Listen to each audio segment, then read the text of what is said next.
É mais importante ainda, do ponto de vista psicológico, ter com quem falar, assim, para não enlouquecer mais.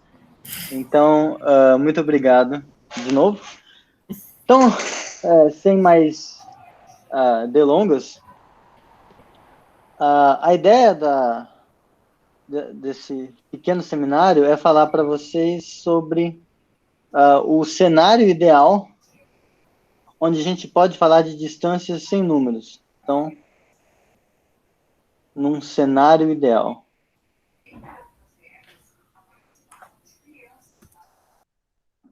Porque, assim, em geral, quando... Eu vou assumir que o público, eu não sei o que cada um sabe, então eu vou assumir o mínimo possível, tá? Então, assim, em geral, eu espero que todo mundo esteja familiarizado com a reta real. Com a reta, com os números reais, aí você tem lá o valor absoluto, que meio que você consegue usar para dar uma noção de distância entre números reais. E aí você pode elevar um pouco a complexidade, vai para R2, aí você pode colocar normas aqui dentro, vai para R3, vai medindo distância entre vetores, e aí em algum momento você se dá conta de que você não precisa que seja a reta mesmo, ou um Rn, mas você está num espaço vetorial munido de uma norma, que é, que é uma coisa que sai do seu espaço vetorial, cartesiano aquele mesmo, e vai em zero até mais infinito, e essencialmente pega um par de vetores. Não, isso eu estou falando da métrica, né? A norma é só o que mede o tamanho de um vetor, e com isso você define uma métrica, que é onde a gente vai chegar. Mas a norma, ela pega esse negócio aqui e manda um vetorzinho no tamanho dele.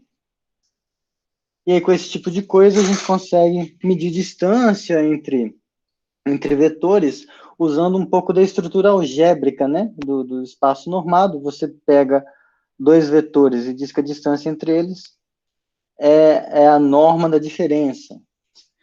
Aí você vai mexendo um pouco mais com isso, você percebe que muitas das coisas que você fez não dependiam da estrutura vetorial, do espaço onde você está fazendo aquelas suas análises de distância, aquela coisa toda. Você só precisa de uma coisa, de um tipo de fita métrica abstrata, que diz para você como medir a distância entre dois pontos, que é a ideia do espaço métrico. O que é um espaço métrico? É um conjunto M munido de uma função que sai do quadrado dele. Isso é que eu estava tentando fazer antes. E que, dados dois pontinhos no espaço métrico, ele associa uma coisa que a gente chama de distância. E aí, essa função distância, ela tem propriedades para imitar o que a gente está acostumado com os ambientes mais usuais. Simetria, desigualdade triangular, eu não vou entrar nessas coisas agora. Qual que é o ponto principal da palestra, em certo sentido? Do seminário, palestra muito, muito fancy esse tema, é só um seminário, tá? Uma conversinha. Ah, quando o pessoal vai falar de espaços topológicos, quando alguém chega na casa de vocês, lá no domingo de manhã, sempre são duas pessoas, eles batem, você já ouviu falar de espaços topológicos e tal? Esse pessoal, em geral, eles vão tentar vender para você espaços topológicos a partir de espaços métricos. Eles vão falar, olha, espaços topológicos são coisas onde você consegue falar de distância sem número. Já venderam assim para mim. Porque você consegue falar de função contínua e não sei o que lá, sem usar épsilons e deltas. E aí o espaço topológico é o melhor ambiente onde você pode fazer isso. Só que isso é uma mentira muito deslavada, porque espaço topológico, ele não é o melhor ambiente para você fazer isso. Espaço topológico é o melhor ambiente, é o cenário para você falar de uma coisa que chama convergência, é o cenário ideal para convergência, Só que o cenário ideal para distância é uma coisa que está aqui no meio do caminho. É uma coisa que está aqui entre esses dois caras, entre essas duas classes de coisa, que são os espaços uniformes. Que é o que eu quero tentar vender para vocês. Falar um pouco sobre esses espaços uniformes. Eu não vou falar de nenhum teorema pesado, não vou fazer nenhuma demonstração horrível, vou só dar ideias das coisas, tá? Mas aí, assim, para eu motivar o que é a definição de espaço uniforme, vamos pensar um pouco no que significa, quando a gente pensa na distância entre dois pontos, quando a gente pensa na noção de distância como uma coisa mais abstrata, a distância, então, uma noção de distância, em certo sentido, deixa eu escrever aqui, uma noção de distância,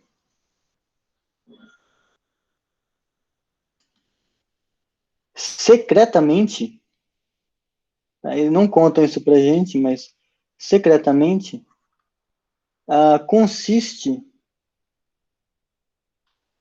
de uma família de relações binárias.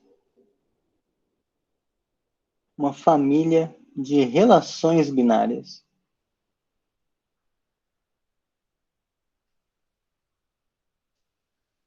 Em que sentido eu quero dizer isso? A gente escreve d de xy, por exemplo, igual a um certo número real. Isso em outras palavras, você dizer que x e y pertencem a uma certa faixazinha. Eles pertencem a um negócio que eu vou escrever assim, que é uma faixa do plano cartesiano. Aliás, são duas linhas, né? Vai ficar melhor se eu escrever assim. E não tem problema, porque, em geral, quando a gente está mexendo com coisa de análise, a gente nunca quer a distância exata. A gente só quer que a distância seja menor que alguma coisa. Menor que um epsilon, menor que o delta.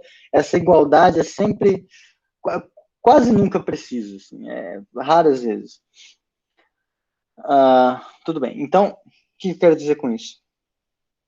Deixa eu tentar fazer um negócio um pouco mais fancy aqui. Vamos imaginar que aqui está o espaço métrico.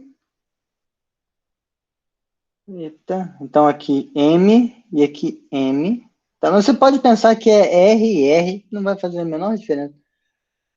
Aí, quando você olha para essa coisa aqui, ó, a diagonal do seu produto cartesiano, um ponto que mora nessa diagonal, se você pega um pontinho aqui, eu fiz alguma porcaria. Escrevi, pronto. Você pega um pontinho aqui, esse pontinho tem coordenadas, digamos, A.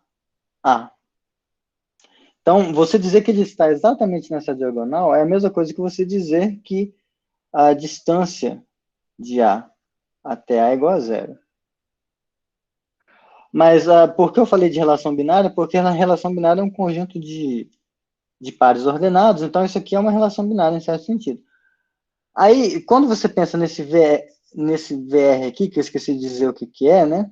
É o conjunto de todos os pares tais que a distância entre os pontos, entre as coordenadas é menor do que R. Isso vai dar para a gente uma faixa bonitinha em torno da diagonal. Vai dar um negócio aqui assim. E aí, se você vê essa faixa, se você sabe que essa faixa tem essa definição, uma vez que você pega um infeliz aqui dentro, você pegou um ponto aqui. Não, vermelho no preto vai ficar ruim. Amarelo. Você pegou um ponto aqui. Você não sabe que ponto é esse, você não sabe que distância é essa, mas uma vez que esse ponto está dentro dessa faixa, você sabe que a distância dele é menor que R. Então, os pontos que estão aqui são todos aqueles que satisfazem essa coisa. Então, digamos que aqui seja uma linha B'. Por que que eu tô filosofando sobre faixas com vocês? Pelo seguinte, se a ideia é generalizar, ver em que contexto aparece, é o melhor contexto para você falar de distância, você não quer usar números para isso, você quer fazer isso de uma maneira um pouco mais abstrata, você vai ter que, o que você vai acabar tendo que fazer é pegar faixas do quadrado do produto cartesiano do seu conjunto, que se comportem como as faixas induzidas por uma métrica. Então, nesse sentido, você pode acabar chegando num ambiente onde o comportamento, onde você consiga perceber o que é uma noção de distância sem você estar falando de números. Mas antes de eu chegar nisso, só para mostrar por que aquela coisa que eu tinha falado aqui que o pessoal comenta sobre espaços topológicos, por que isso é desleal, eu vou dar um exemplo aqui agora. Tem um conceito que chama sequência de Cauchy. Tem alguém que não é familiarizado com o que é uma sequência de Cauchy? Eu falo aqui rapidão. Professor, eu acho que você tem que falar, porque tem gente do primeiro semestre ainda. Então, acho que é bom tá, que o nosso é meio diversificado, então tem gente de todos os semestres, tá bom? Ok, tá. Sequência de Cauchy em R, então. Tá. Ótimo. Então, vamos para o que é uma sequência de Cauchy em R? Tá? Bom, aliás, já que eu estou sabendo disso, tá muito pesado? Não, ainda está tranquilo. Tá, ok. Se ficar muito pesado, vocês gritem, tá? Eu estou lembrando a minha primeira palestra no PET aqui da UFES, foi sobre filtros e ultrafiltros, um negócio chama Teorema de Tikhonov. Aí acabou a palestra, aí chegou uma menina, falou, adorei sua palestra, não entendi nada, mas eu adorei. Eu não sei como me sentir com isso, mas... Tá, você pega uma sequência de pontos na reta. O que é isso, né? Uma sequência de pontos, isso aqui é uma sequência de pontos. Então, é uma sequência x0, x1, x2, xn, e assim vai, uma sequência infinita de pontos onde cada xizinho, cada xnzinho pertence aos números reais. Isso é uma sequência. Agora, essa sequência de Cauchy aqui é uma coisa que é um tipo de sequência que se comporta assim. Então, xn, ela é de Cauchy. Cauchy foi um matemático, para quem não conhece, é um matemático que tentou salvar a humanidade do Galois, mas não conseguiu. Então, xn é uma sequência de Cauchy. Se para todo, eu vou explicar isso aqui, é estranho, mas para todo epsilon maior que zero, existe um certo índice n dos naturais, tal que se você pegar m e n maiores ou iguais que esse nzão, então quando você olhar a distância entre essas duas coisas, entre os pontinhos que estão indexados por isso aqui, esse negócio vai ser menor do que epsilon. O pessoal, em português, né, o que significa isso? Significa que você está com a sua sequência de pontinhos na reta, certo? Cada um deles está indexado por um certo número. Aqui tem o zero, aqui tem o primeiro termo, x0, aqui tem o outro termo, x1, aí o x2, vai, e está tudo bagunçado. E ela ser de Cauchy significa que você pega Imagina que a sequência está espalhada na reta e você pega uma lentezinha, um pedacinho de vidro que tem tamanho, que tem raio epsilon. Isso aqui é a lentezinha que você pegou. Ela ser de Cauchy significa que não, uma vez que você fixa essa lentezinha, vai existir um certo instante da sua sequência, tal que se você todos os carinhas que você pegar dentro dessa sequência, a partir daquele momento, eles vão estar dentro dessa lente. A distância entre eles vai ser menor que esse epsilon. Tá? Teria que ser epsilon sobre 2, eu acho, aqui, para fazer sentido. Mas a ideia, o desenho é esse.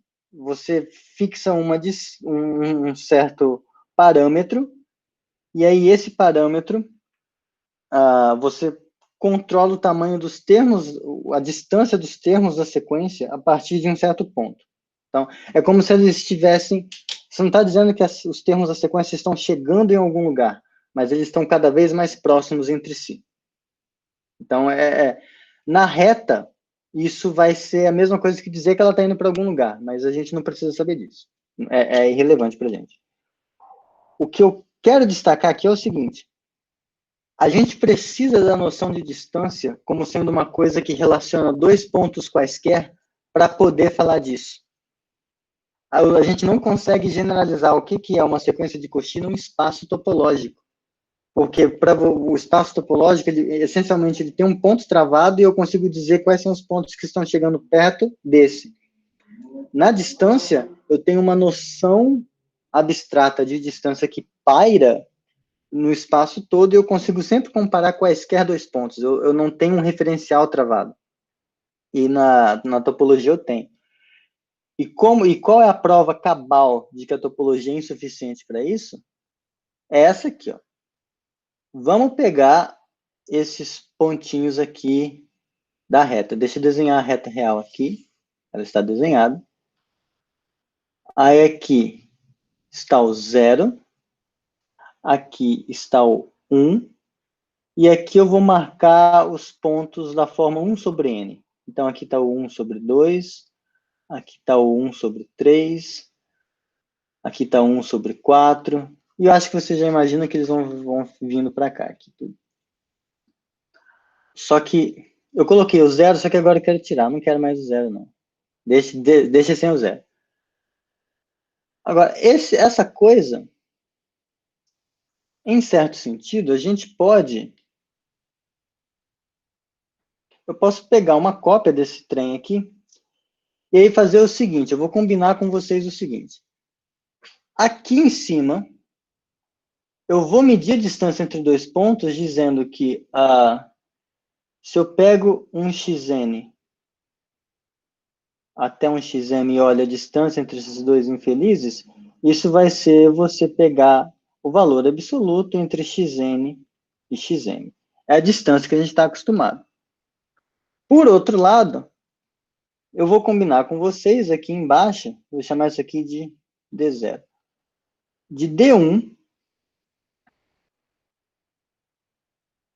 a distância entre dois caras aqui vai ser 0 se eles forem os mesmos, e a distância entre eles vai ser 1 se eles forem distintos.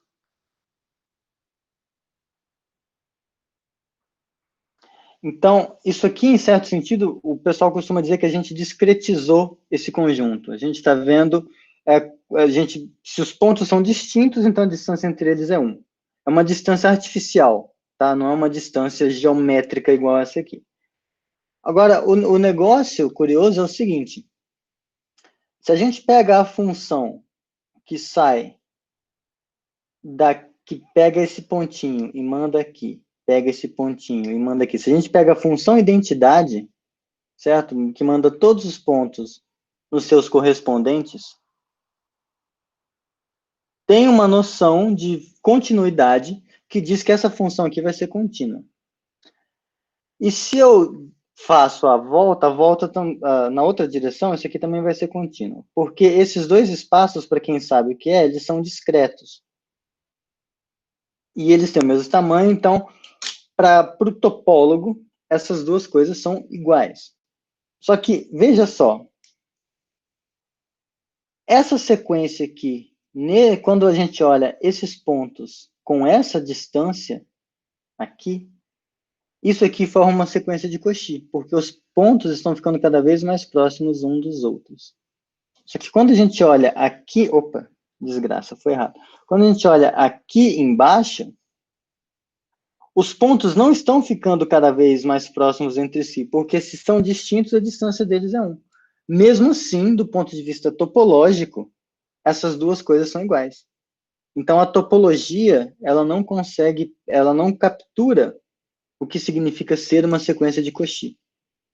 Então, você precisa de pelo menos a métrica para fazer isso. Então, isso escapa do poder da topologia pura, por assim dizer, você vê o que é uma sequência de Cauchy. Então, você precisa de um pouco mais de informação, um pouco mais de estrutura para perceber esse tipo de coisa. Antes de eu prosseguir, querem que eu volte alguma coisa? Alguma coisa do tipo? Não? Não sei. Tá, acho que não. Vocês podem me interromper a qualquer momento, tá? Mas então, vamos lá. Desse lado aqui, eu vou pensar nisso aqui como se fosse um ringue. Tá? Eu já estou falando há 20 minutos, eu estou com um cronômetro aqui. Aqui eu vou colocar, eu vou listar para vocês quais são os axiomas que definem uma métrica, tá? Que eu não falei aquela hora. E aqui, desse lado, a gente vai tentar imitar o que aquelas faixinhas elas teriam que satisfazer. Então, a métrica, lembrando, é um negócio que sai de M cartesiano M e vai em R. E aqui, essa coisa uniforme vão ser as faixinhas. O que as faixinhas vão ter que satisfazer para imitar o que está desse lado? Então, primeira coisa que a métrica tem é que se você pega a distância de x até x, isso aqui é zero. Então, a primeira coisa que aquelas faixinhas vão ter que satisfazer, eu vou chamar assim, U é a família das faixinhas. Família das faixas. Então, para que uma faixa consiga imitar isso, tem que ser verdade que, em algum sentido, isso aqui sempre ocorra para todos os pontos, para todas as noções de distância.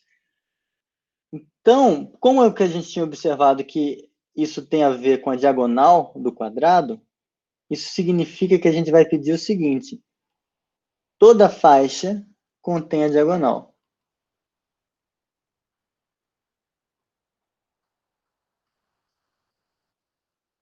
Toda faixa contém a diagonal. Então, essa condição, ela tá atrelada a isso aqui que a gente vai exigir. Para quem quiser pensar, dá para até fazer assim, ó. Em vez de M, vamos pensar direto em R cartesiano R. Em vez de distância de x a x ser zero, vamos pensar assim, x menos x é zero. A gente quer imitar esse comportamento que a gente conhece na reta. Agora, outra coisa é que a gente gostaria que a distância... Opa, eu combinei que não ia ser distância, né? A distância... Pensa que x é Maomé e y é montanha. Então, isso aqui é a distância de Maomé até a montanha. Mas isso vai ser a mesma distância da montanha até Maomé, né? É a simetria da relação da distância. Essa condição aqui, a gente imita ela pensando como, né? Aqui eu tenho o meu conjunto, o meu produto cartesiano do conjunto, a minha faixinha que contém a diagonal, então ela é uma faixinha toda doida. Como isso aqui secretamente está falando para a gente o quê? Ó? Se a distância de x até y é igual a r, então a distância de y até x é igual a r também. Então, em outras palavras, está falando que o xy pertence ao VR, então o YX pertence ao VR. Só que aqui você trocou a ordem. Essa troca de ordem, no fundo, está falando para a gente que o VR é igual ao VR-1. Então, se eu pego o gráfico desse negócio e giro ele em torno da diagonal, que isso significa você tomar a inversa de um gráfico, um negócio assim, se eu giro ele, então deixa eu fazer uma coisinha aqui. Se eu giro ele, dá a mesma coisa. Então, isso vai ser a outra exigência que a gente vai fazer.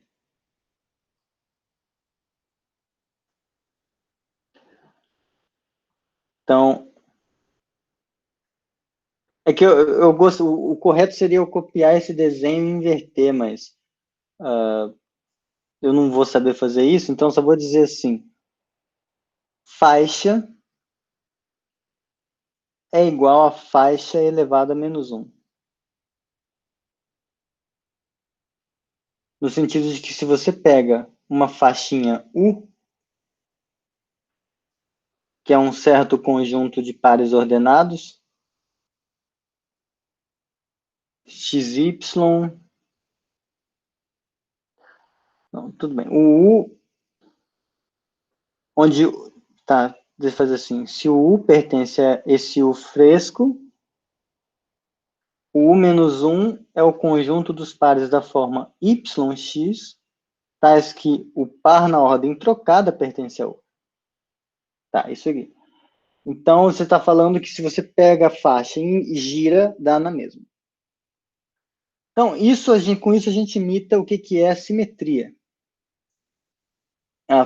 Mas tem uma outra coisa na desigualdade, na métrica, que é o pulo do gato, que é a desigualdade triangular.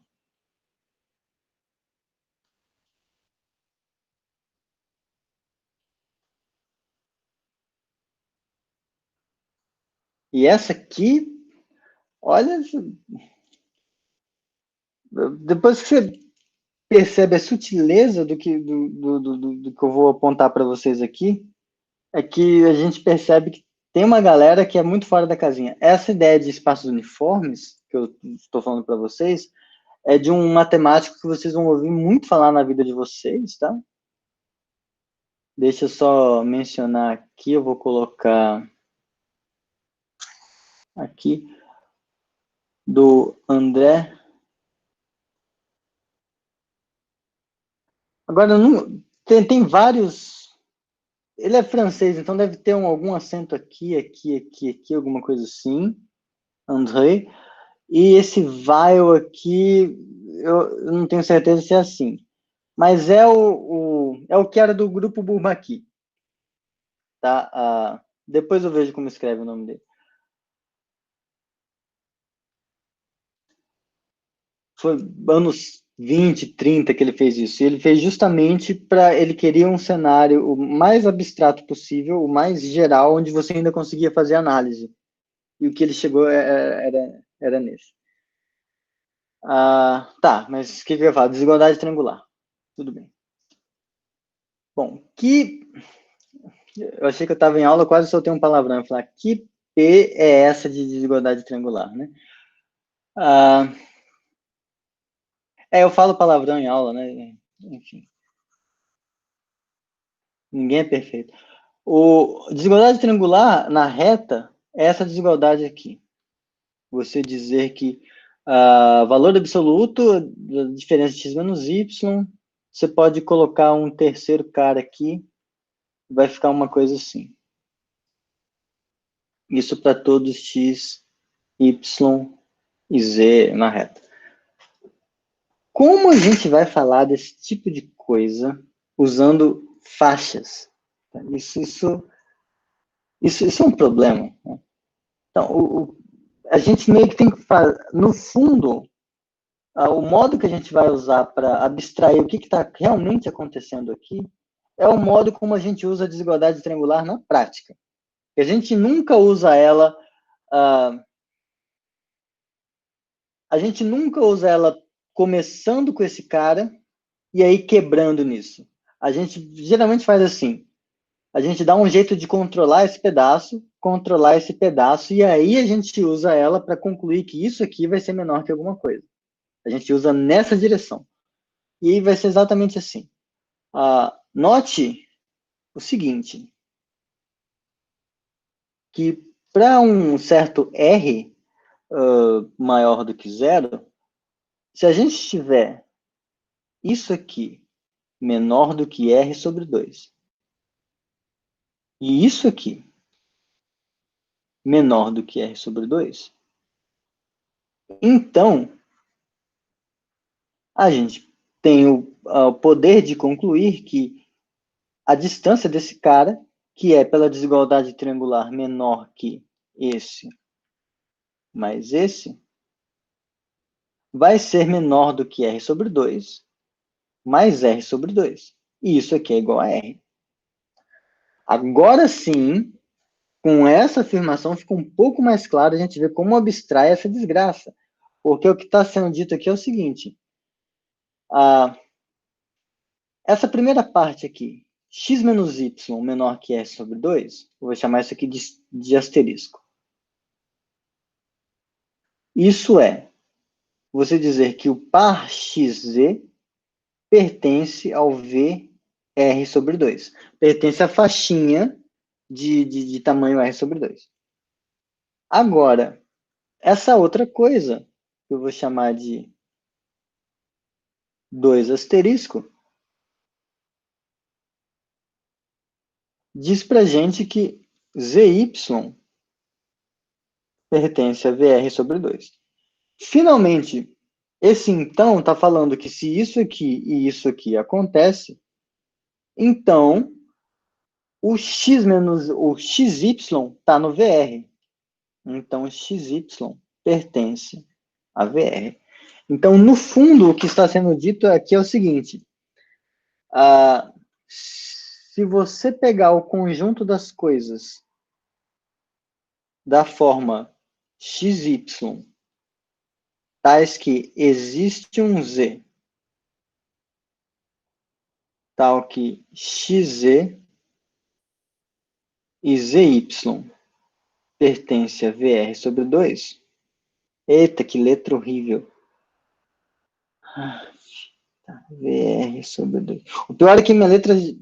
Eu não posso nem falar que é culpa da pandemia e da lousa digital, eu não me acostumei. Não, minha letra sempre foi em ao vivo, na lousa de giz, na lousa de canetão, no caderno, na cartolina, na areia. Eu não tenho lugar onde eu escrevo bem.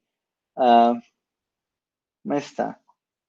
Então, no fundo, isso aqui está falando para a gente que se você pega um XY que está aqui, ou seja, um XY onde existe um Z que faz esse papel intermediário, então o conjunto dessas coisas está contido aqui dentro.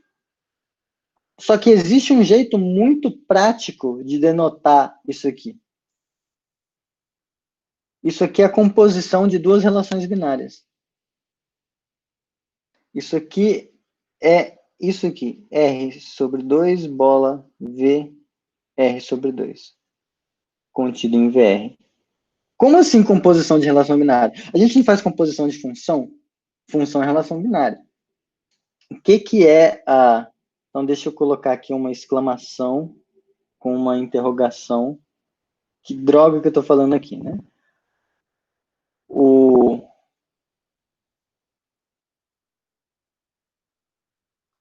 Quando a gente tem F...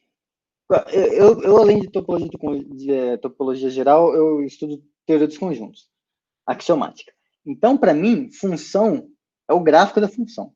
Tá? Então, para mim, função é um conjunto de pares, é um conjunto de pares ordenados. Então, uma função é um conjuntinho de pares, outra função é um conjunto de pares. Então, quando a gente faz F bola G, aliás, eu vou fazer, já que tem gente do primeiro semestre, né? E eu estou falando bem há 35 minutos, ainda tenho tempo.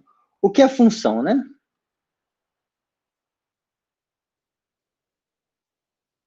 O que é função mesmo? Tá. Uma função F é um conjunto de pares ordenados. é um conjunto de pares, tal que se você pega dois pares da forma XY, XY', que estão nesse conjunto, F, então Y é igual a Y'.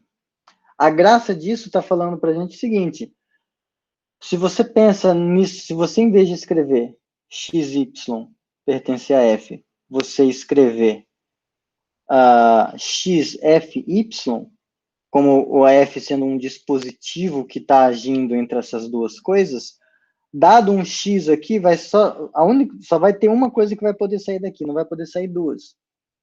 E aí, por conta dessa unicidade, o pessoal às vezes escreve assim, F de X igual a Y. E aí você pode usar esse igual sem medo, para denotar o único Y que está relacionado com X pela F, porque não vai ser igual a duas coisas diferentes. O pessoal costuma dizer que a função está bem definida por conta disso. Tá, mas e aí o que tem? Se você pega duas relações binárias, mas você pega duas funções, como que a gente fala da composta, né? A f bola g de um x, a gente está acostumado a pensar assim, né? F da g de x. E pronto, você não tem nenhuma filosofia por trás disso. É pegar a F e aplicar na G, que está aplicada em X, acabou. Composição é isso, Renan, para de inventar. Mas aqui há coisas úteis para a gente lá, escondidas. Porque isso aqui está falando para a gente exatamente que se você pensa, vamos tentar descrever o que é F bola G como um conjunto de pares. Tá? Então, um X, Y pertence a F bola G, C e somente C, quando você faz F bola G aplicado em X, isso aqui é igual a Y. Mas isso aqui, como a pessoa que eu estou fingindo que está falando comigo, né? Ela já reclamou, a pessoa hipotética já reclamou, isso aqui é só você fazer isso aqui, né? É a F da G de X igual a Y. Só que aí, veja, esse G de X, ele é alguém também. Ele é um Z. Então, note que Z igual a G de X é tal que o X, Z, pertence ao G, ou seja, quando você faz G de X da Z, e quando você pega Z de Y, isso está em F. Ou seja, F de Z a F da G de X deu justamente esse Y. E essa notação aqui é exatamente, está no mesmo formato do que eu tinha colocado aqui. De que isso aqui é a composição dessas duas coisas. Só que aqui, isso aqui não precisa ser uma função, é só um conjunto de pares ordenados. Então, a gente tem o direito de fazer composição de relações binárias. Mas aí, bom, o que vai ser... isso meio que encerra o que a gente estava tentando fazer, porque agora, para imitar a desigualdade triangular, o que a gente pede é que, para todo U que pertence a essa família U, vai ter que existir um certo Vzinho também na família U, tal que quando você faz V bola V, isso aqui está contido em U. Então, quando a gente... Então, formalmente, agora vai ficar só um pouquinho mais pesado, mas formalmente, que já tá perto do final, U com as propriedades destacadas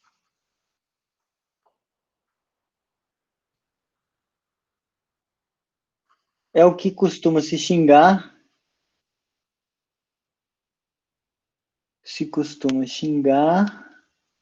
de base. Eu uso isso em aula, xingar de base da uniformidade, base de uma uniformidade.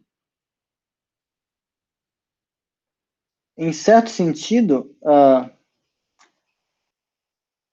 essa base de uniformidade não vai dar para a gente todas as faixas.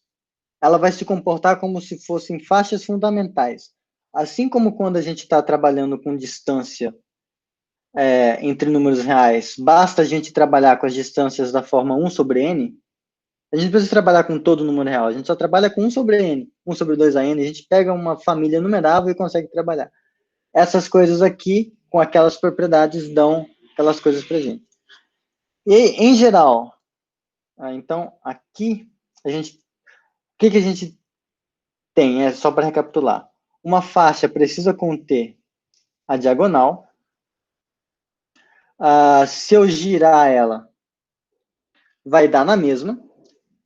E, dada uma faixinha aqui, eu consigo uma outra faixinha menor dentro, ela vai ter que estar dentro, mas tal que meio que quando eu componho ela com ela mesma, ainda vai estar dentro desse negócio aqui. E aí, em geral, o que acontece? Agora eu vou fazer a propaganda de por que essas coisas são legais. Então, agora vai ser só viagem louca, tá? Então, não usamos R. A gente não precisou falar de R para falar de uniformidades,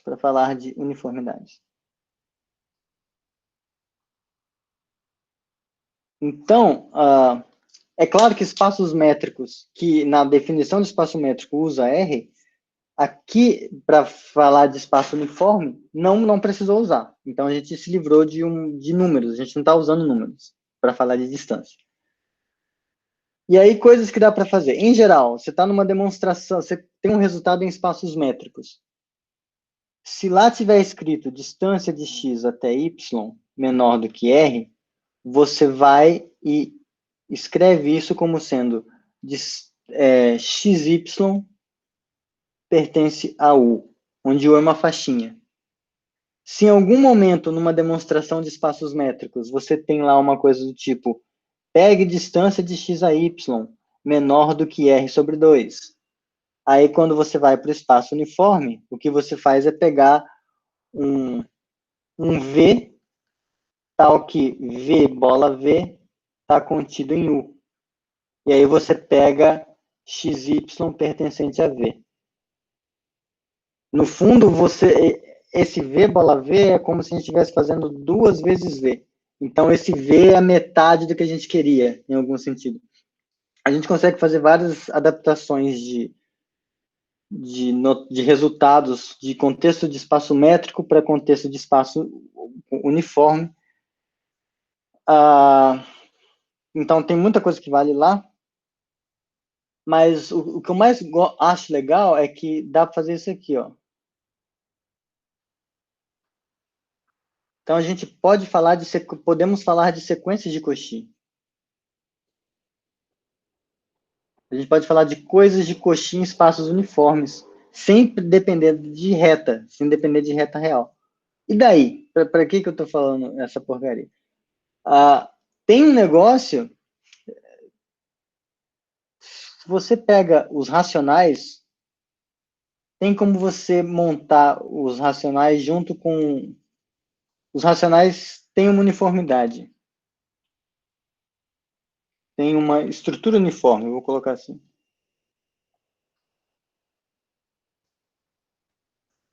Essa estrutura uniforme não depende da reta. É uma coisa que vai sair, digamos, da álgebra dos racionais. Da álgebra e da ordem.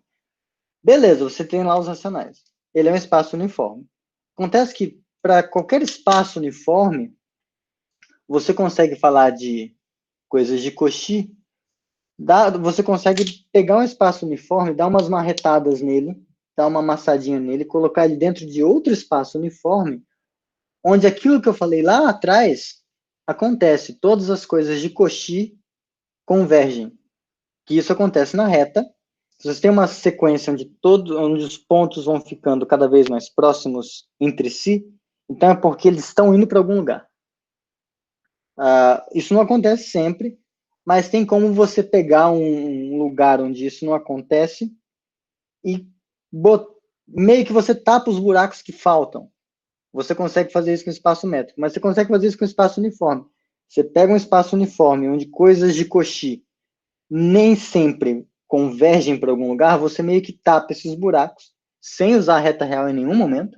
Você tapa esses buracos, e aí você tem uma coisa que o pessoal chama de completa. Quando você faz isso com os racionais, o que você ganha é a reta real. Então, é um jeito alternativo de você construir a reta, assim, bem abstrato, óbvio, mas, assim, o legal é que é uma construção que serve para outras coisas. Porque se for ver o problema de como é construir a reta real, sei lá, você está num curso de análise. Em geral, o pessoal vai lá pegar os axiomas de Peano. Peano. Grande porcaria. Mas tá, aí pega os axiomas de Peano, lá não sei o que os naturais têm que satisfazer. Monta umas relações de equivalência doida lá, ganha os inteiros. Monta umas outras relações de equivalência doida, ganha os racionais. E aí chega o problema de você criar a reta. Como que você tira a reta a partir dos racionais? É uma treta. Você pode usar corte de Dedekind, que é uma coisa que meio que só serve para isso. Você pode pegar e fazer, usar o método de Cantor, que é a consequência de Cauchy, mas que é meio, assim, é parecido com esse que a gente faz, mas só serve para espaços métricos. Você muda algumas coisas, alguns ambientes, assim, dá uma abstraída louca, toma muito café, você consegue fazer um cenário mais geral que vai matar todos esses casos de uma vez. E serve para outros contextos. Mas aí, assim, só o que eu queria falar é que eu sempre fico triste que é pouco conhecido, que existe um cenário que não é o dos espaços topológicos, mas sim o dos espaços uniformes, onde você consegue falar de distância sem números.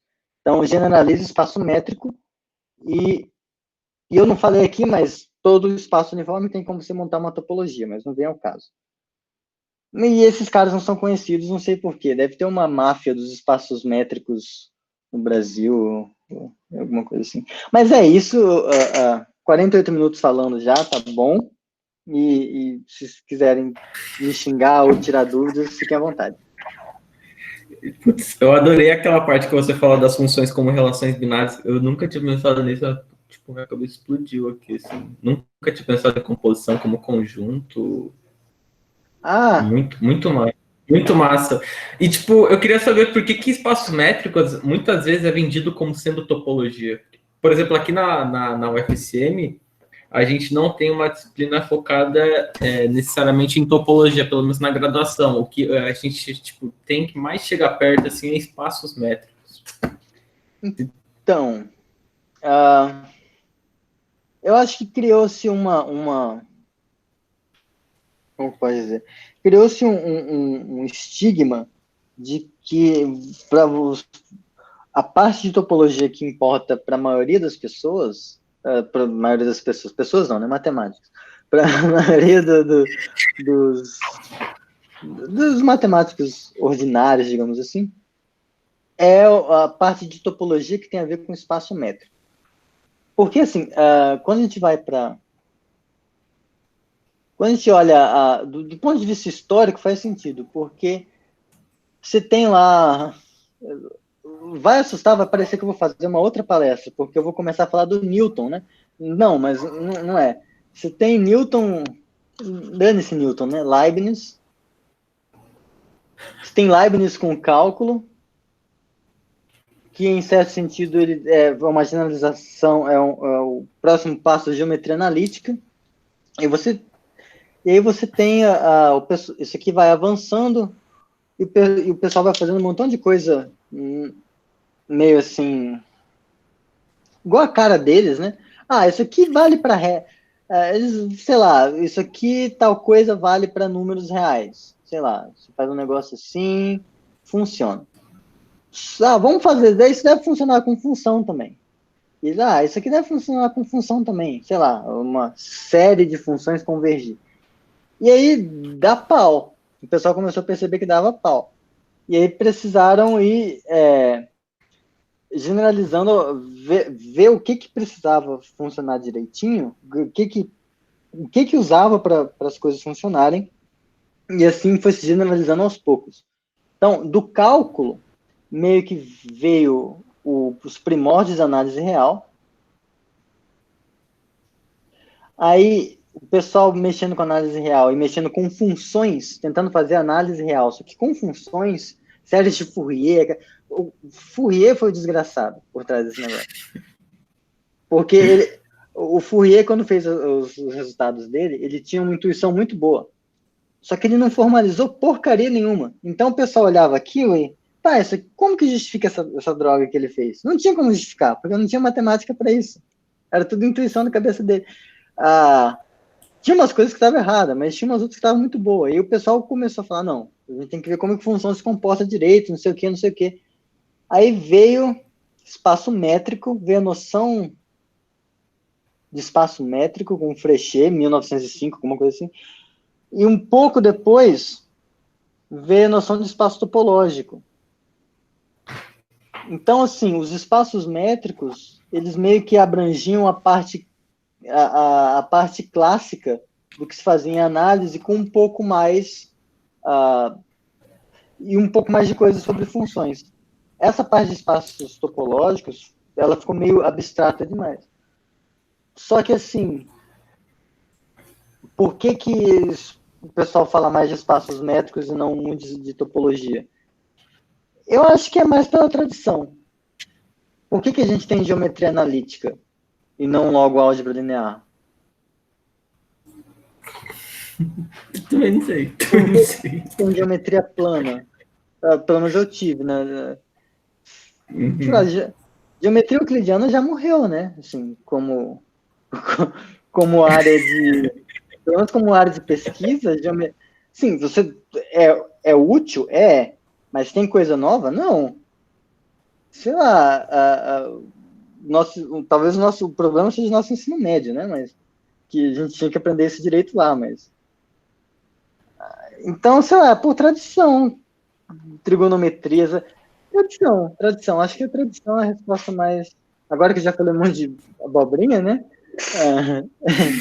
A resposta que eu devia ter falado no começo é tradição. A mais diplomática é essa, tradição. Caraca, muito massa. E essa formulação aí do André Violi saiu quando, mais ou menos? Deve ser 1930 e alguma coisa. Paulinho. Pera aí. Uniform Spaces. Das vantagens de fazer esse negócio online, né? Que eu posso olhar direto aqui. Cadê? History. Aqui. History, blá, blá, blá. Foi... e só para... Eu acertei o nome. Tinha um acento. É esse aqui, André Vai. Deve ser André, né? André, sei lá. 1937. 1937. É meio que contemporâneo então, uniformidades, né? Espaços uniformes. André Vai é mais ou menos contemporâneo à noção de filtro, que é outra coisa que eu adoro, que é do Cartan, que é 1935, 36, alguma coisa assim. Agora eu não lembro, acho que é o Henri Cartan. Tudo isso aqui, pessoal que estava no grupo Bourbaki. Mas, tá. Putz, eu achei muito massa, porque tipo, é muito difícil a gente ver construção da reta, é muito difícil ver muita coisa de análise. Tem professor que só considera que o negócio que os oficiais existem e já era. Tipo, no curso de análise que eu tive, de analisar pelo menos, o professor não falou de corte de DDEC, não construiu reais nada, ele só saiu falando que existe. Muito difícil ver isso. Sei lá, é uma coisa tão cansativa que eu entendo. Sim. É importante. Tem um professor que eu tive no mestrado, no doutorado. Ele agora tá mais perto de vocês aí, o Eduardo Tengan. Uhum. Tá em Santa Catarina, não tá? Ele tá mais Não, perto de Floripa. você. Aí, eu sei que ele foi pro sul. E ele falava, tem coisas que você faz no conforto e privacidade do seu lar. Tem contas que você faz. Você tá na aula, aí tem que fazer uma conta para demonstrar uma coisa. Ele não vai fazer aquela conta porque você tem que fazer aquela conta você, sozinho, você e ela, sabe? Então, às vezes, a construção da reta real, acho que demanda esse grau de intimidade, sabe? Você está lá com só você e os cortes de Dedekind fazendo. Mas eu mesmo nunca tinha visto para valer os cortes de Dedekind, eu vi agora estudando essas coisas for fun de espaço uniforme. E assim, é cansativa a construção. É cansativo. Alguém mais tem alguma pergunta? Tem alguma coisa no chat aqui, pera aí, o que foi isso? Não, grava Enzo. Tá. Para eu gravar. Tá. Mas a gente fechou uma hora aqui e, putz, foi muito massa a palestra. Eu adorei. Foi muito da hora essa muito uma das partes. Muito simpático da sua parte. Mas eu achei eu posso passar depois, que eu acho que tá uma bagunça isso aqui, mas eu posso passar o PDF da lousa também, não sei. Uhum. Pode passar, pode passar. Passa para mim que eu posso repassar depois para o pessoal. Tá, eu não sei, provavelmente vai mais atrapalhar do que ajudar, mas eu passo. Uhum. Mas aí a gravação depois eu passo para você também, você postar no seu canal. Para quem não sabe, o professor Renan ele tem um canal no YouTube, onde ele posta umas aulas lá, teorias de conjuntos, topologia, vai começar de álgebra topológica, para quem tiver interesse. É isso aí. Análise, exatamente, análise para adultos. Mas eu queria mais uma vez agradecer a presença sua aqui, né? Foi muito legal ter você aqui com a gente falando um pouquinho das faixas e topologia no geral, foi muito massa. Eu agradeço o convite de novo, tá? E quando tiver com um buraco na agenda e quiser, eu invento alguma coisa para falar assim. Ninguém quis mais. Ninguém quer vir falar. Não tem ninguém para falar. Tudo bem, eu vou, assim, sem problema. Pode deixar que a gente chama assim. Eu vou parar a gravação aqui agora. Beleza. Aqui.